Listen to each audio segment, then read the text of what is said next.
Mais ce qui m'inquiète en fait, c'est que les autres qui sont 1 an ou 2 ans plus que lui, ils attendent pas en fait. Donc on a vu Del Toro directement performant, on a vu Morgado directement performant, on a vu Christian directement performant. Pour moi, Pablo Torres est un peu plus jeune et on peut pas attendre d'être aussi performant la première année, mais il aura la pression malheureusement très vite. Ouais, après, il a quand même, si tu regardes Morgado, Christen et Del Toro, bah, l'année passée, enfin, en 2023, ils n'ont pas fait de gros résultats chez les pros non plus. Mais non, Et non. donc, du coup, c'est là que tu te dis, bah, il y a quand même un palier Ah entre les oui, oui, espoirs. non, non, je Et dis pas. entre 18 et 19 ans, il y a déjà un monde d'écart.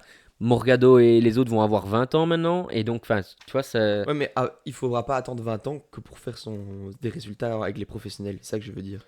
On Ouais, verra, on moi, verra. je trouve que il peut très vite tomber dans une place d'équipier, comme Ouais, on a mais moi, dit, c'est hein. pas grave. Moi, je Ouais. préfère qu'ils prennent 5 ans en tant qu'équipier et qu'il apprenne et qu'il explose dans 5 ans que. Parce qu'au final, faut pas croire que 90% Ah des oui, coureurs oui, oui. professionnels, c'est seulement à partir de 23, 24 ans qu'ils commencent à être performants. Et quand on regarde, même Remco n'a pas été sur un grand tour avant un certain âge. Je sais plus quel âge exactement, mais, Ouais, mais, mais faut pas mettre la charrue avant les bœufs. Et là, je suis moyennement d'accord avec toi. malheureusement, un deuxième autour de l'avenir, pour moi, tu as un avenir chez les professionnels que tu dois gagner des courses.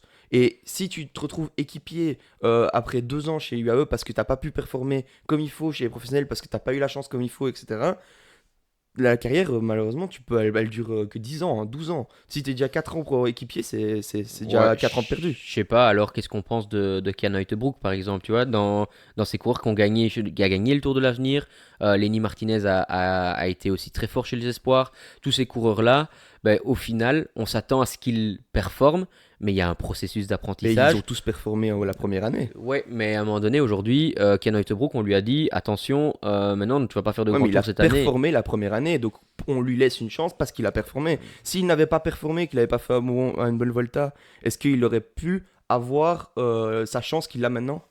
Je ne pense pas. Ouais, enfin, je suis pas trop, je te rejoins pas trop. Mais voilà, Ok. moi je trouve que il faut qu'il progresse et qu'il apprenne, peu importe comment ça se passe, et même si c'est dans un rôle d'équipier pendant 2 ans, c'est pas grave.